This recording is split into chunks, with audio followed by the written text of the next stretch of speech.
There we go.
Remote teleconference meetings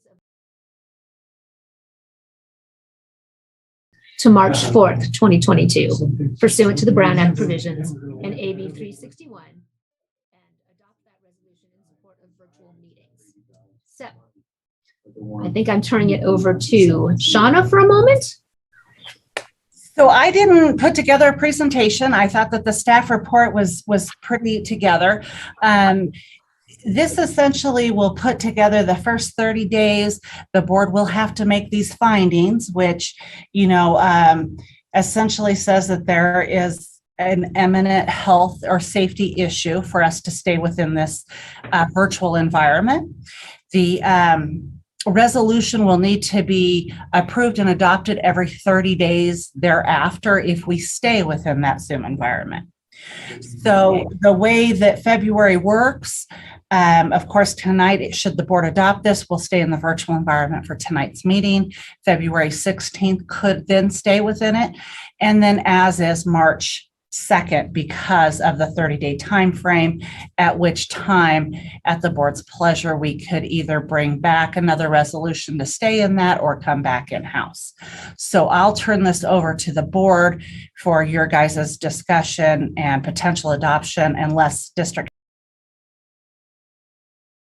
I have nothing to add. Thank you. Very good. Thank you. Board members, I am the one that said we should do this. It's been an eventful 6 weeks with the Omicron variant. A lot of people that got sick, and I thought it was better to be safe than sorry for the moment. So hence, but I'm happy to listen to other points of view. I wish that, I mean, I really look forward to the day that COVID is no longer running our lives like this. But I agree with you that taking this step towards going back into the Zoom meetings is appropriate. And at the earliest time that we can get back into live meetings, let's try to get back. But for now, I'm in support of, continuing with the Zoom meetings. Thank you, Director Harris. And I do feel the same way. If this recedes, which I'm hopeful that it will, back in person as soon as we can. Yeah, you guys. Yeah. Would anybody else like to add anything? Director?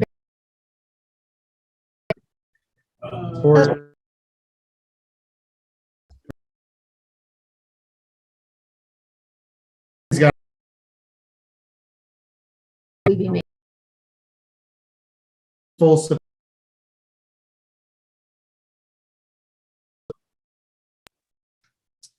Okay.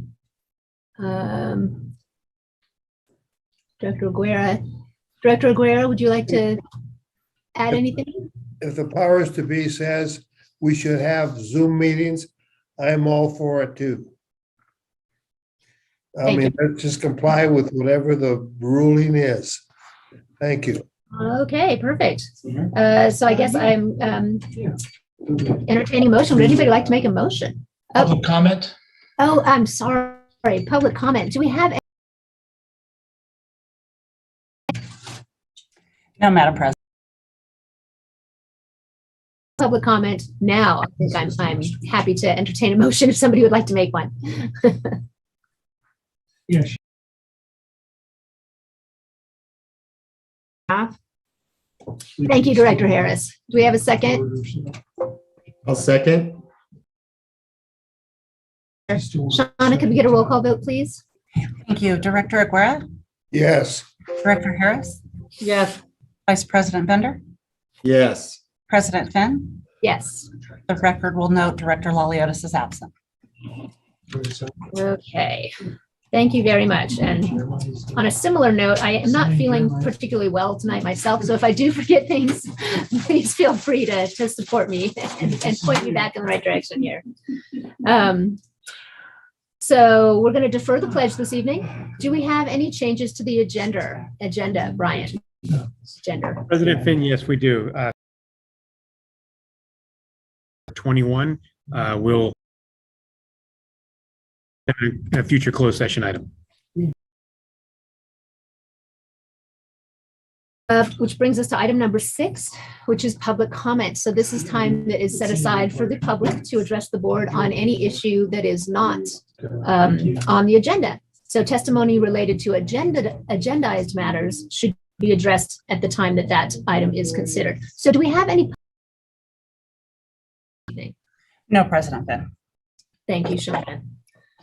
Which brings us to director's updates. I'm going to throw it out. I'm going to say in order of Director Harris, Director Bender, Director Aguirre. Director Harris, do you have a director's comment this evening? Yes, I don't really have much of a prepared one, but as I was looking over the agenda this week and going on to the website, I was actually pleasantly surprised with the general manager's message that Brian had put up on the website. It addressed a lot, I think, of the questions that are out there, and I just appreciated the communication that he had, you know, on the website there. So that was good. The other thing is just administrative wise, I'm actually going to 7:30. I have a previous commitment, but I will be back at 7:30 as long as the meeting's still going on. Thank you, Director Harris. Director Bender, do you have anything for us this evening? Comments? Thank you very much.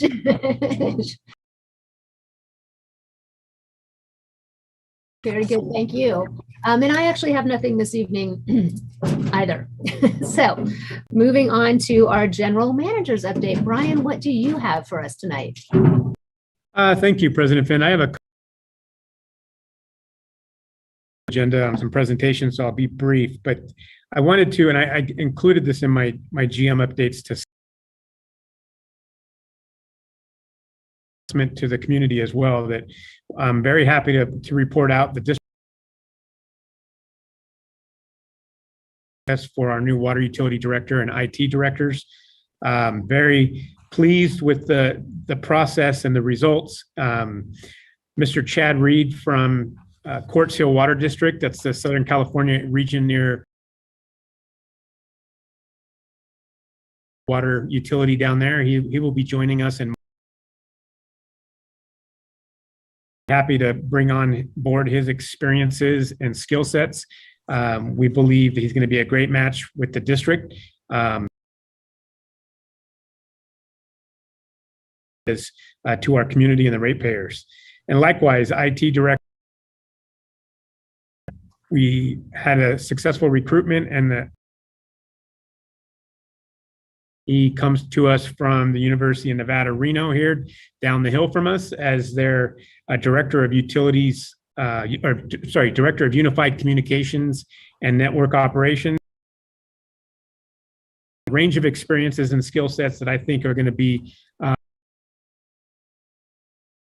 some of the challenges we face in terms of our communications, phone systems, things of that nature. And so we're really excited with bringing both these candidates on. I do want to just kind of anecdotally report out, we included a kind of an intermediate an offsite out in the field leadership and team building activity with the top candidate with our executive leadership team December 13th, right when the snowstorms hit the community. So all of these candidates got to literally, because it was an outdoor activity, and very happy to report out that all of the candidates showed a lot of grit and perseverance in the activity. So we are actually kind of piloted this process and plan on applying it to some of the other recruitments we have in the future. And I think it gave everyone an opportunity, both the candidates and the district, to see everyone's personality, communication styles, leadership styles, and how they engage with each other. So hopefully this is a process we can, both these gentlemen joining us and our team, given routine updates on, has been the electric and water utility COVID-19 billing out that the district did apply for COVID relief. I want to commend our finance and for the kind of, I think, of lengthy process and a lot of time spent there. We had funding in the amount of $103,000 for the water utility. We did receive For the electric arrearages, we have on its way 113,000. This is applicable for arrearages, I believe, and Mike Salmon can confirm this. I think it's applicable up to June or July of 2021. The funds are applied for those arrearages up to that point. Is that correct, Mike? That's correct, Brian.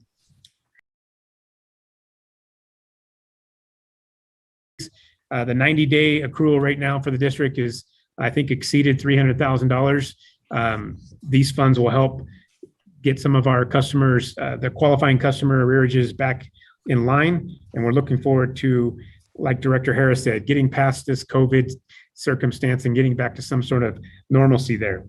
We'll keep updates. And then I kind of want to champion and celebrate a local council had an item last week, I believe. Town council approved that. I think it's a great project that we all can look forward to enjoying. Commend the staff over there at the town for putting together what I think is a pretty exciting project. And why I bring it up this evening is the district did a small role, but a role nonetheless. I want to thank the staff over there at the town working with our staff to establish a access easement. We brought this to the board several months back on a property item. And so the district had some contribution there in providing some access easements through our property there. And then our engineering team's working with a potential utility extension through their bridge. So a lot of great projects there. And I think it's our, and that's all I have for this.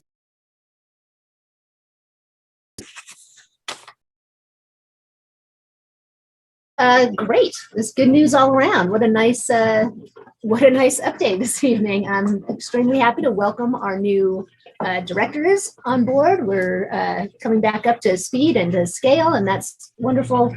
And yeah, great. I'm looking forward to being a fully operational Death Star.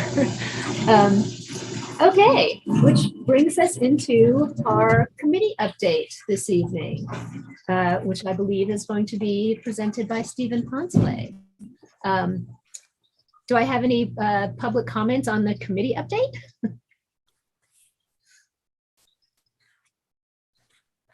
One would hope not.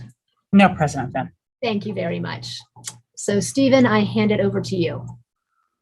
All right, and all I need to do is get my video going.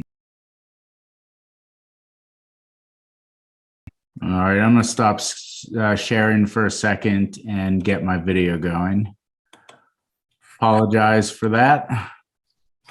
Even we could see it. Okay. Not now, but we could. All right, there we are. Can you see it now? Good evening, President Finn and members of the board. This is the board committee update for the broadband committee.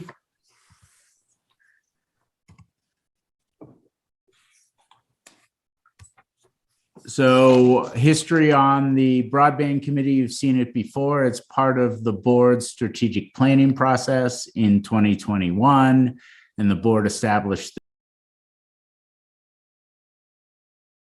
excellent progress. I'm happy to report. They established a monthly protocols as well, and they agreed with an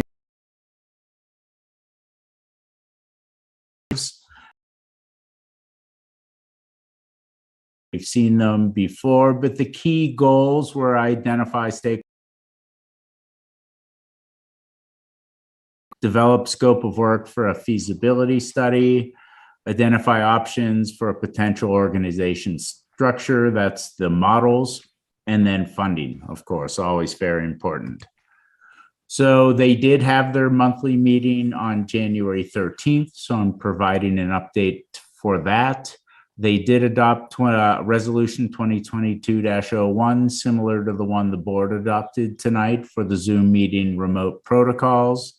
They continue to pursue the goals and objectives as established, and they continue to strive towards a March 2nd, 2022 regular district TDPUD board meeting to present their recommendations. So I could say they're very eager to do so. At the July 13th meeting, the overall broadband committee had worked broken into 3 supply groups, and they continued to refine, the supply group, individual group recommendations, along with consolidating into an overall recommendation. The supply group did meet with the district's IT and Pluma Sierra Telecom technical people and really had an in-depth discussion. So I appreciate that. And they continue their work. The demand group is making the demand. And benchmark funding is really working on models and funding, and depending on which model you pick, it opens up, various fundings. And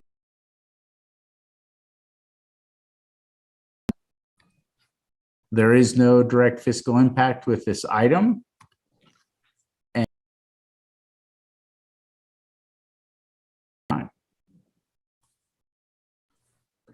Thank you very much, Stephen. Directors, I'm going to go in reverse order this time. If we have any comments on this presentation, I'm going to start with Director Aguera. I have nothing. Thank you very much. Director Vice President Bender. Thanks for the. Things are moving forward. All right. Director. Questions. I will say that when I speak to people in the hottest topics, so I'm excited to see a little more movement on it and look forward to the presentation in March. Thank you, Director Harris. And I also am very pleased and grateful with the support that we're getting from the community to help us forward this particular. I'm excited to see, I'm excited to hear the presentation in March. Thank you very much, Stephen. Okay, and this brings us to our consent calendar. Do we have any public comment on the consent calendar this evening? Directors, does anybody have any questions? I do not.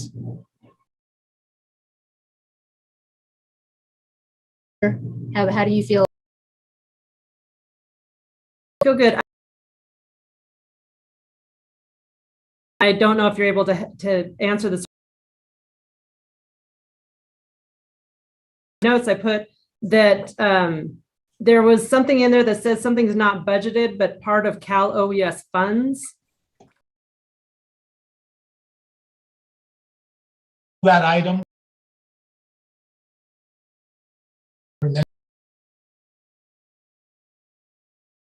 That's okay. I'll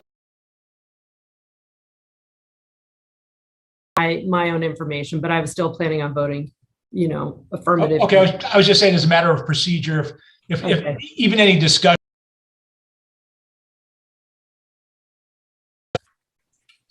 So are we okay not pulling it and just a motion on consent? Okay. No need to pull it. Thank you. I move to approve the consent calendar. Thank you. Do we have a second? Thank you. Shauna? Yes. Director Harris, Yes. Vice President Bender, Yes. President Finn. Yes. Thank you. Okay, we are just banging it out tonight. On to our action items. We have action item number 15 is consideration for approval of electric and water infrastructure improvements. Manager to execute with JMR2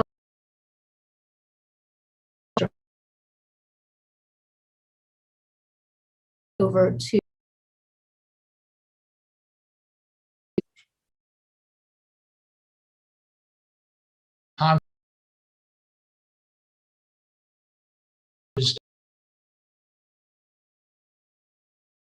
these agreements.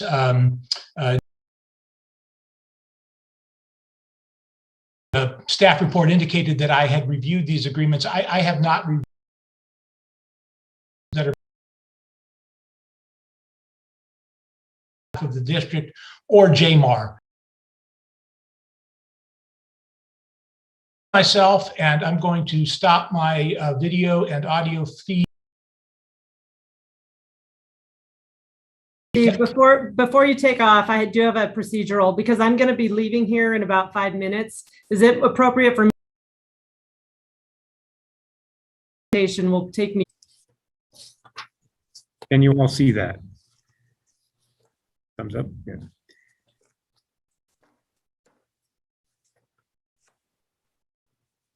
So this is action item number 15, consideration for approval of electric and water utility development agreements for the Soaring Ranch offsite infrastructure improvements.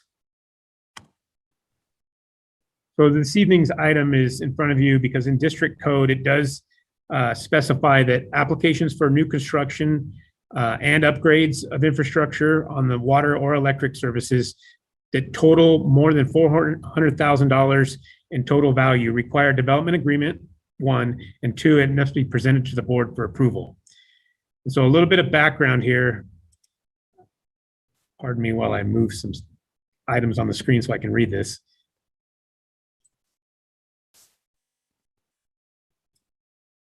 The district and the developer have executed a development agreement back in June of 2019 for both electric and water utility distribution systems constructed for services to Soaring Ranch Phase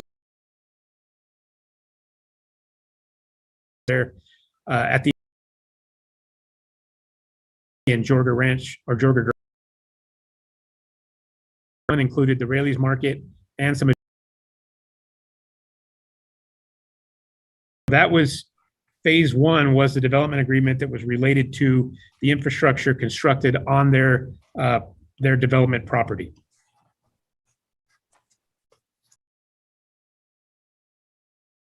Included the offsite infrastructure that was necessary for the overall Soaring Ranch development and the Jorga Ranch specific plan. And we'll go through some details here. We have received a development application from the developer group JMAR 2 for improvements associated with phase 2 of their project at Soaring Ranch. This phase 2 will consist of approximately 33,000 square feet of ground level commercial space and 69 multifamily rental apartments. The location of this new development is adjacent to phase 1, which is the Raley's property or Raley Shopping Center. And this is just to the south of that next open area. And so the developer intends to construct within the town Truckee right-of-way off-site infrastructure improvements to support the Jorga Ranch specific plan. And that's what we're discussing and reviewing this evening as it relates to the PUD infrastructure. So the off-site improvements included both electric and water utility distribution system infrastructure. This includes the completion of electric utility connecting loop from the intersection of Soaring Way and Jorga Drive and around over to where people are familiar with the Truckee Tahoe School District bus barn facility. And then it also includes some water infrastructure, a connecting loop from the same intersection over to our existing infrastructure by Riverview Park. And I have a couple maps here just to give reference of what we're talking about. So this isn't to scale, it's not the specific phase 1 and phase 2, but it's the general area of the Raley's development phase 1 and phase 2.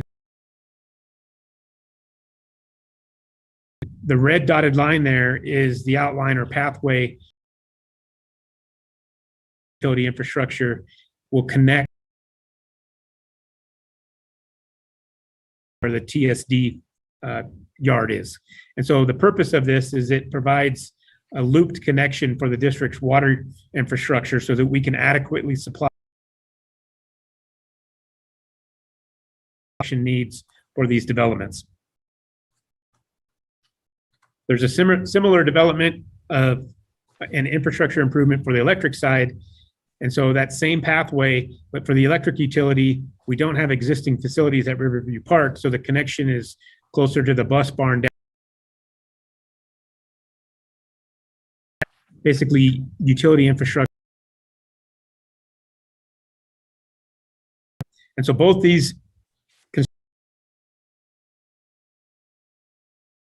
phase 2 of the Soaring Ranch fiscal impact related to this specific item, because it is a development agreement where the developer plans to complete the construction to district engineering and construction standards. They account for the engineering time for the district and inspections and the overall construction. I can tell you that it's tentatively planned to begin this summer, pending a couple other administrative processes for the development agreement, or the development process with Jorga Ranch and Jmar. But we anticipate either this summer or shortly thereafter, these projects will be done. So the general manager, or the recommendation from staff this evening, authorize the general manager to execute an electric utility and water utility development agreements with Jmar 2 for the Soaring Ranch offsite infrastructure improvement project. And I'd happy to answer any questions you might have. Thank you very much, Brian. First, I'm going to ask for public comment. Do we have any public comments on this item this evening? No, President. No. Thank you, Shauna. And I'm going to open it up to director discussion. Do we have any comments or questions? Yes, Shauna. Oh, I was just going to say, during the meeting, I know that Director Harris has to leave, and we just need to note that in the minutes. So whenever you're ready to go, just let me know so we can note that in the minutes. Okay, can I just say my comment super quick and then go? Brian, thank you very much for that. It appears that the new infrastructure is going to go along where the road is. And yeah, it appears reasonable. So thank you for your presentation and, bringing the visuals of it. The maps always help out. Very now good. I'm going to sign off. I'll see you guys in about an hour. Thank you, Director Harris. Thank you. All right. Any other director questions, comments, discussion? I'm all good. Thanks, Brian.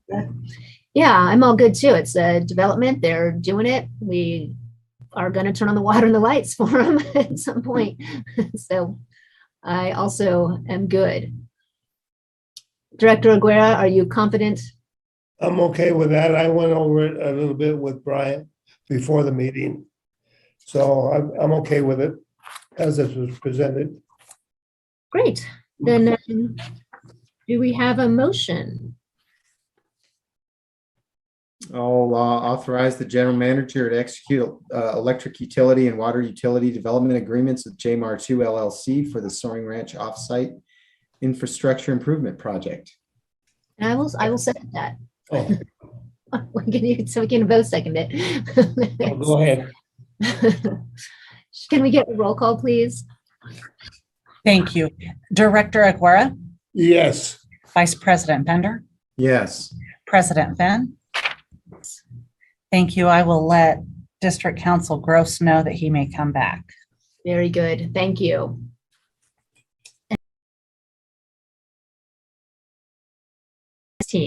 Which is monetization, what a great word, of current low carbon fuel standard credits.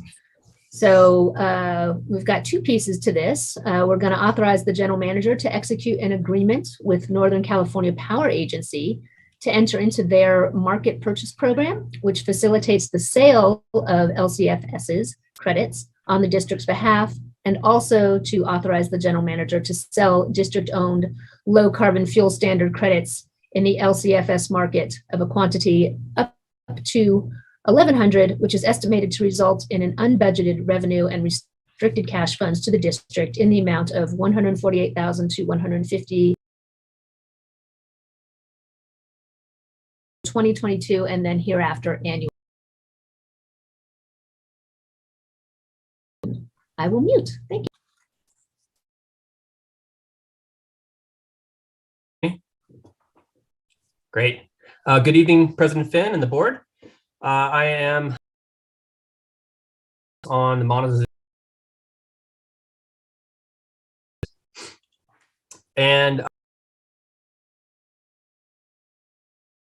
staff report that many have had to sit through. My engineering brain, I think, took over, and by the time I was done, I'd realized what I'd done. I think that given the length of the staff report, we could probably make this presentation fairly short, but feel free to bring up any information. In summary, grade program.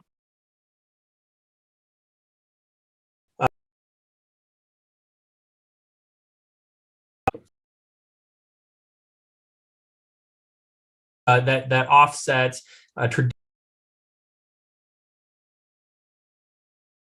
etc.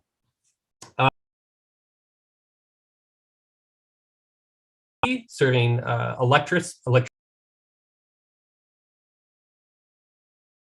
battery-powered car or other EV, then becomes a low carbon, is considered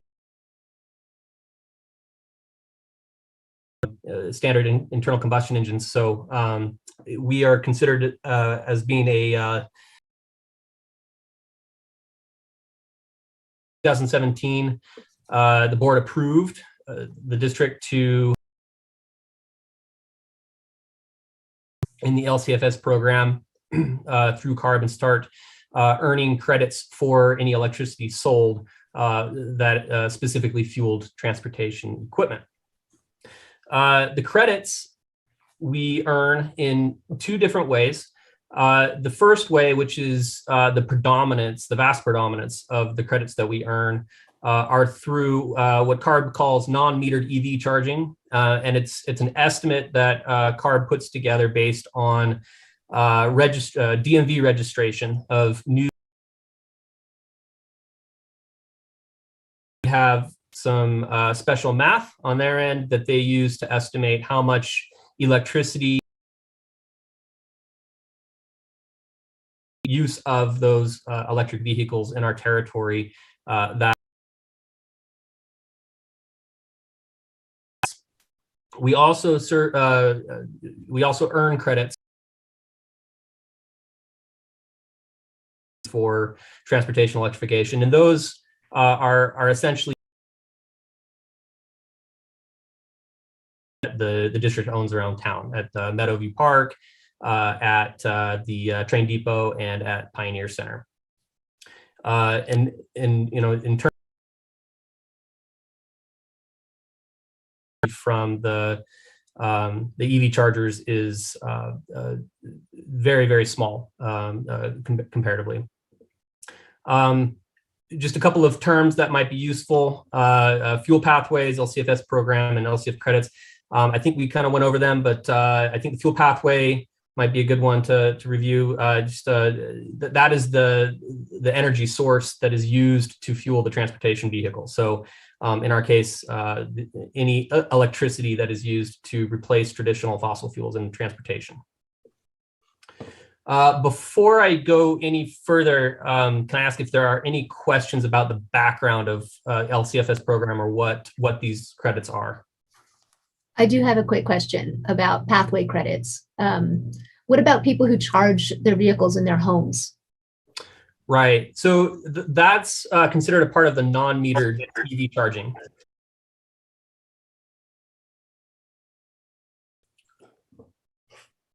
All right. There we go. Let's go back. There we go. Okay.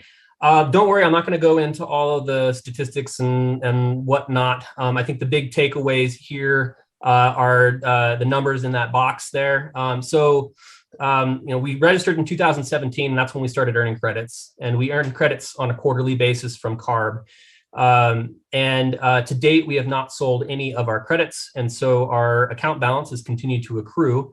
And so now we currently have 1,047 credits in our account with CARB. In reviewing the data, the staff has put together a general kind of forecasting model to try and estimate how quickly we will accrue credits moving forward. And we came up with an estimate of about 579 credits for the next budget cycle, or about an average of like 317 credits per year for the next couple of years.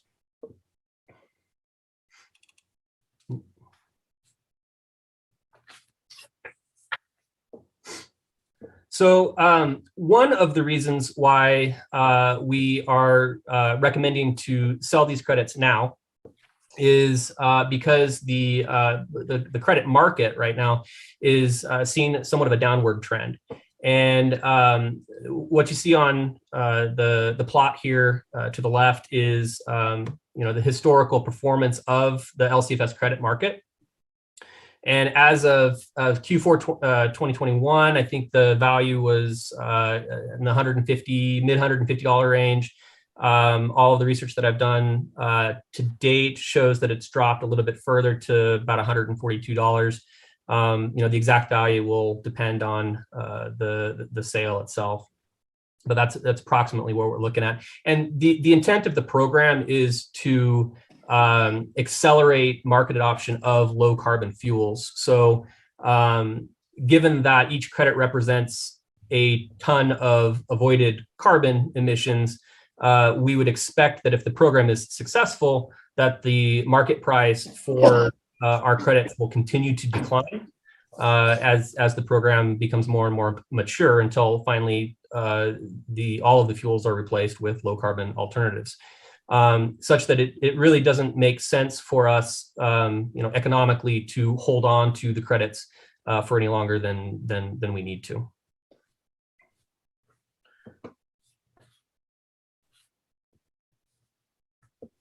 Along with that CARB has attached to how we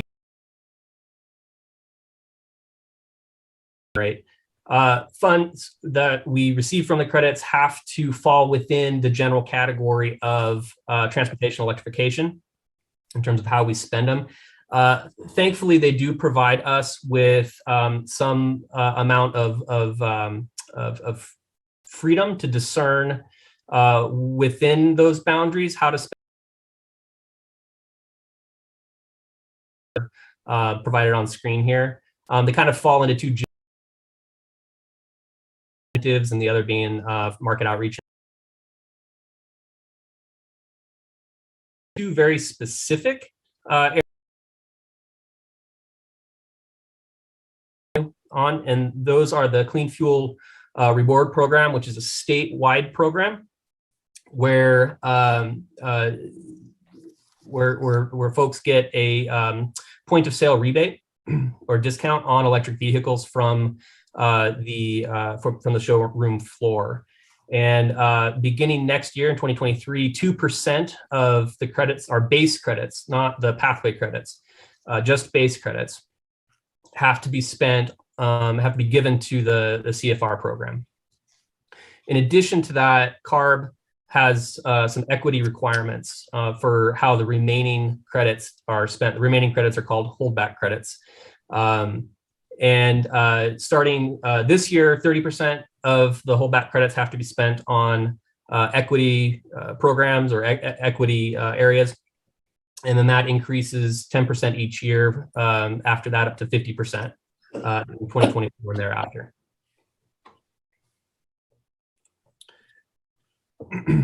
The sale process is fairly simple. To and the advantage there is that they're able to into a larger pool that will be more attractive to a wider audience of buyers, so that we can get a better. In order to participate in that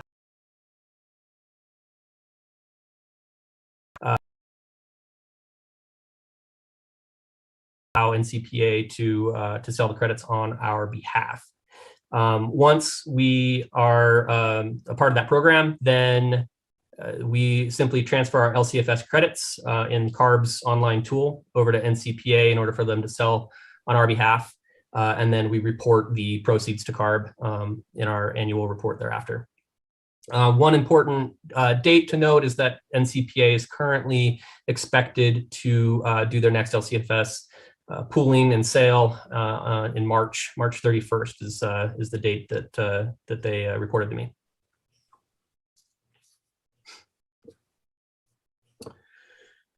Staff have been working over the last year to redevelop and deploy expanded programs for the district, and those programs included transportation electrification components. We previously had rebates already in place for residential EV and commercial EV chargers. Now we have an additional source of funding so that we can expand the credits, or sorry, the rebates that we offer for them. So our plan is currently to maintain the existing rebate amounts, but try and push them a little bit harder in the community and see if we can get a wider adoption. Although we did add a $200 increase for residential EV chargers that are smart chargers, so Wi-Fi enabled. If you either gathered charging and usage, but also kind of looking forward to potentially having demand response capabilities so that we can manage demand a little bit on the grid as transportation electrification starts to become much more widely adopted. One particular expansion of the program is main panel upgrade in the for residential customers. Right now we're planning about $1,000. That's customers to electrify their homes, to expand territory. So we need to get customers up to new panels in order for them to be able to put in EV chargers and heat pumps. And to our rebate programs, we're also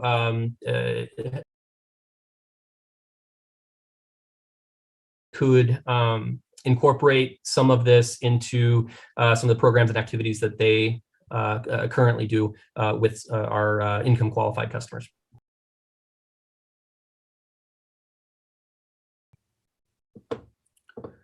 As far as fiscal impacts, I'm happy to report that the fiscal impact will generate unbudgeted revenue of approximately $148,000, $150,000.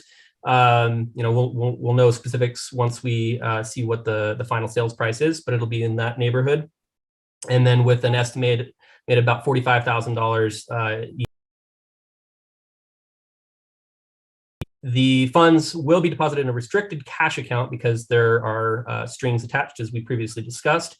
And programs have already been developed, which meet CARB's requirements. And the associated expenses are already included in our department budget for the 22-23 budget cycle. In its revenue, the additional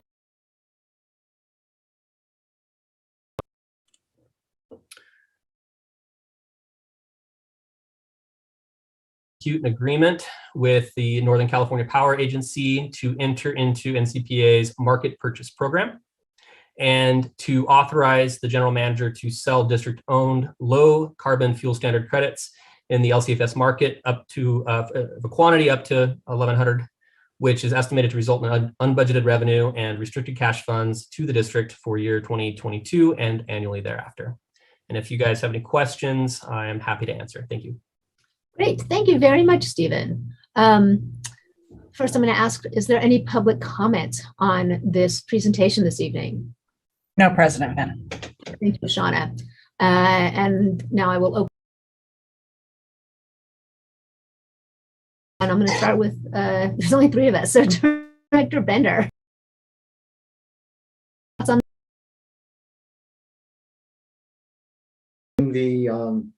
The incentives, and this is kind of a nice surprise, a little income coming in and helping out the program some more. So thank you.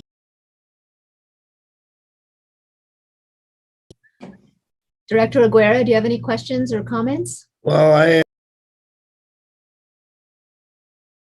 this carbon credit thing, and I need to know everything that Brian does. Good that we get them, and then for us and thing for us, I think. Other time once, but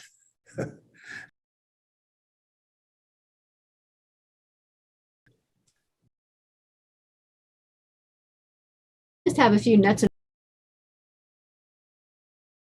bolts as they currently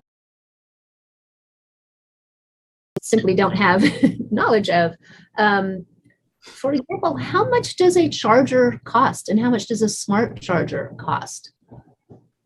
Sure. A residential level 2 up to about $1,000, depending on how fancy they want to get them. Okay, so our rebate. Wonderful. That's a great answer. Thank you. Does this fit into the equity component that we are required? It seems at all the incentives. It's real to our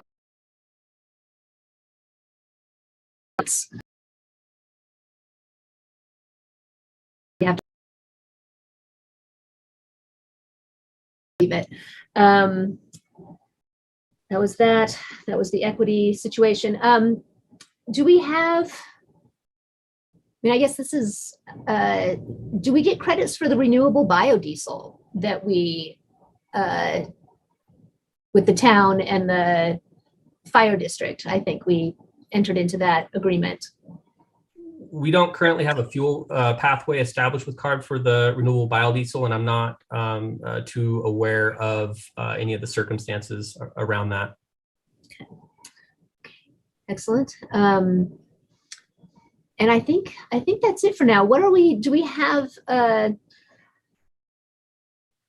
mean, again, I guess this is also a board for us to make that decision of this money at this point in time is going to fund our programs as they already exist to expand our rebate programs and our, is that correct? Is that currently our plan? It will support expansion of the redesigned programs, yes. And then additionally, we have earmarked some of the funds to install some chargers at the district as part of the joint project at the CZTT. Okay. Okay. Great. I think that's it for me. I'm obviously all for, you know, setting these. Let's keep moving and keep moving toward a cleaner world. So thank you very much, Stephen. I am ready to, would anybody like to make a motion?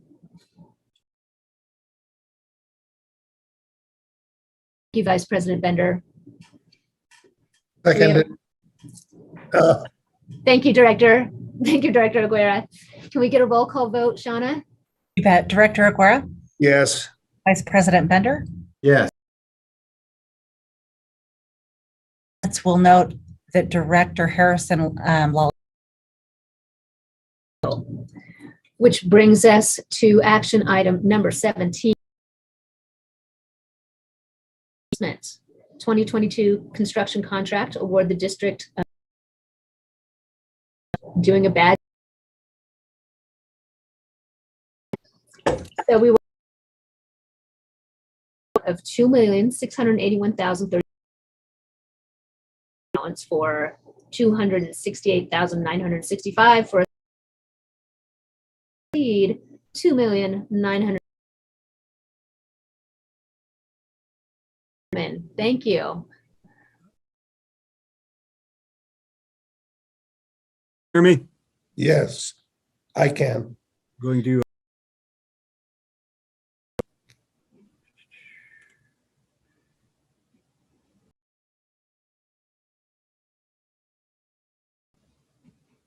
Can you all see the presentation?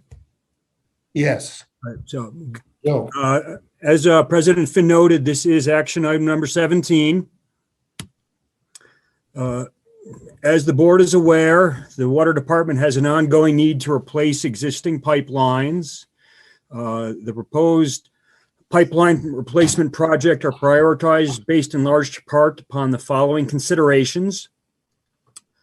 Pipes that are in poor condition and have historically required repeated leak repairs. Life. And we do giving maintenance and replacement programs to the best of our ability.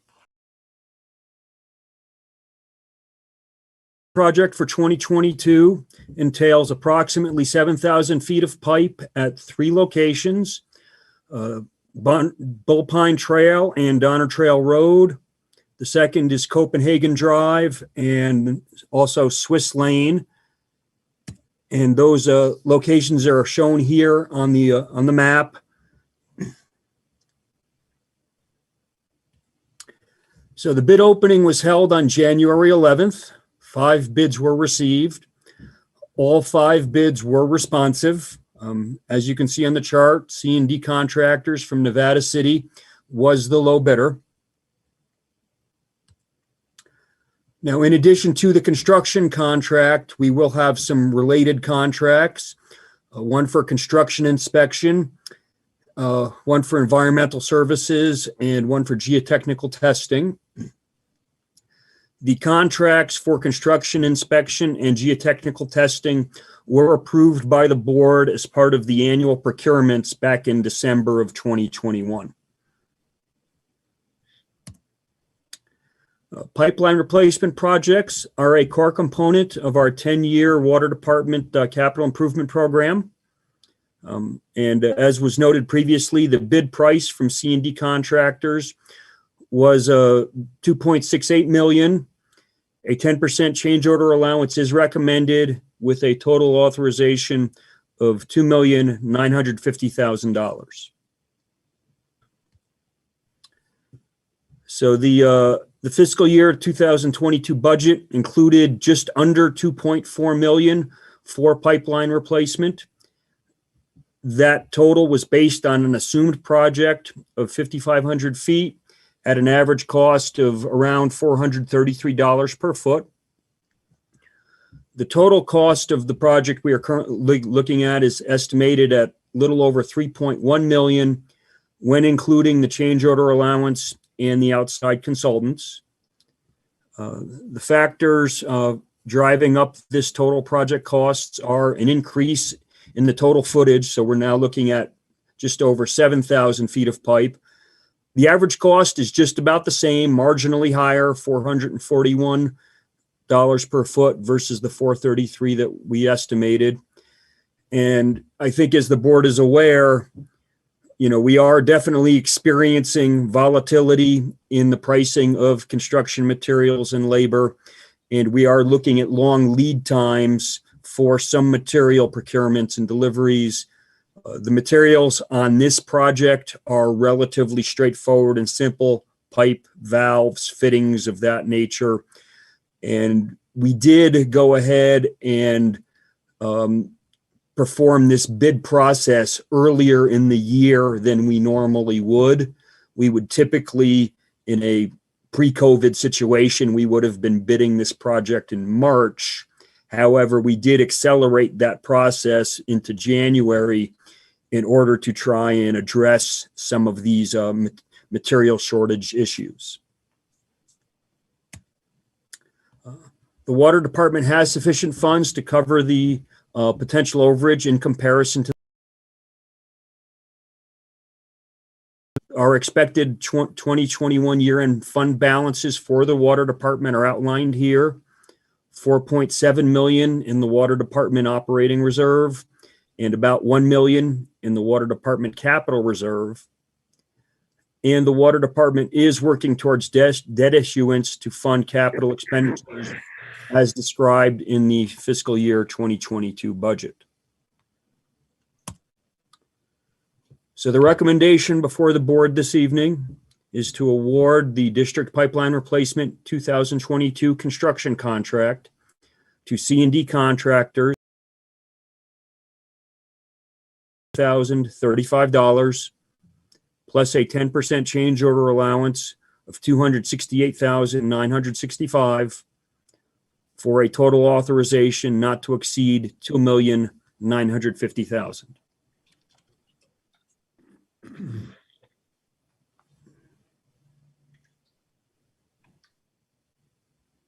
Great. Thank you very much for your presentation, Neil. Do we have any public comment on this item tonight?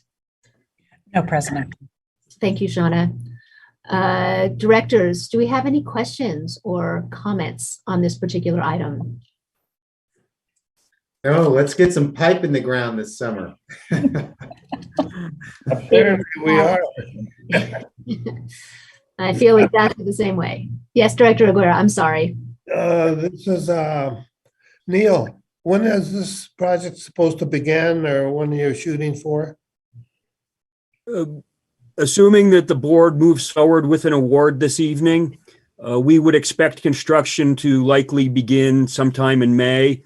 We are limited in terms of some regulatory requirements from the Regional Water Quality Control Board. So we really can't expect to get started much earlier than May 1st, perhaps, late April if the weather kind of fizzles out like it's looking. However, we will work with the contractor to work out a schedule. And then once we have the schedule identified, we will be working with public notification in terms of the residents in the area and other traffic impacts that will occur from the project. Oh, good. And I know that we're always working up there at Tahoe Donner. Have we been regularly working on that stuff up there? It seems like that never stopped. It just keeps going on and on. So this is a project to kind of bring everything up to speed then. This will make a dent in it. We do have other needs in Tahoe Donner and in other portions of the district. I have a number of other pipeline designs that are in various levels of production. We have some areas in out in Sierra Meadows that we've identified as problematic. We have some areas in Glenshire as well. So the issues related to pipeline replacement are not strictly within Tahoe Donner. Oh, We do have other parts of the system that we will be bringing forward within the next few years. Yeah, but Tahoe Donner seemed to be the thorn in our side. And, I've been on this board for a long time, and sure seems like we're always, I remember Peter Holzmeister and I had taken several rides up there, and one time we found like a creek going across the road, and it was one of our leaks. So that's the time where we decided to hire different contractors for different projects up there. So thank you, Neil. Thank you, Director Aguirre. And I simply echo Director Bender's. Let's do it. It's very satisfying to approve a budget and then actually get stuff done. So thank you very much. Would anybody like to make a motion? Oh, well, I'll make the motion to award the district pipeline replacement 2022 contract to C&D contractors in an amount of $2,681,035 plus a 10% change ordered allowance of $268,965 $65 for a total authorization not to exceed $2,950,000. And Thank that you. was under our estimated budget, wasn't it, Neil? I'm sorry, what was the question, Director Aguera? I said that was under our estimated budget amount, right?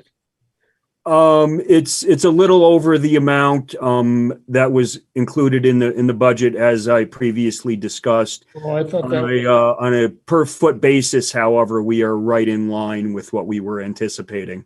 Okay, good. Thank you. I'll second that motion. Thank you. Shauna, can we get a roll call vote, please? Thank you. Director Aguera, Yes. Vice President Bender, Yes. President Finn. Yes. The record will note that Directors Liotis and Harris are absent. Very good. Thank you. And moving along to our routine business, we are going to approve the treasurer's report and fund balances for the month ended November 30th, 2021, and disbursements as well in the same motion for the month ended December 30th, 2021. Do we have any public comment? No public. Thank you. Director Aguera, were you going to make a motion? Yes, I was. But all the comments done? They are. Okay, then I'll make the motion to pay these bills and approve the report. I'll second that. Very good. Shauna, could we have a roll call vote, please? Director Aguera, Yes. Vice President Bender, Yes. Thank you. And our final of January 5th, 2021. I'll Second. second. Very good. Oh, go ahead. Can we get Aguera, Yes. yes, thank you very much. which leads us in the before take 5 minutes in closed session. Lead us into closed session with our items before we go in. I will. Should I do that? I'm going to do that right now. And then we have item number 20, closed session pursuant to Government Code Section 54957.6, conference is negotiated. That we have closed session pursuant to Government Code existing litigation, Nevada County Superior Court case number 20. So we will, it is 15, so a few more minutes than 5, but is that okay? Work for everybody? See you. All right.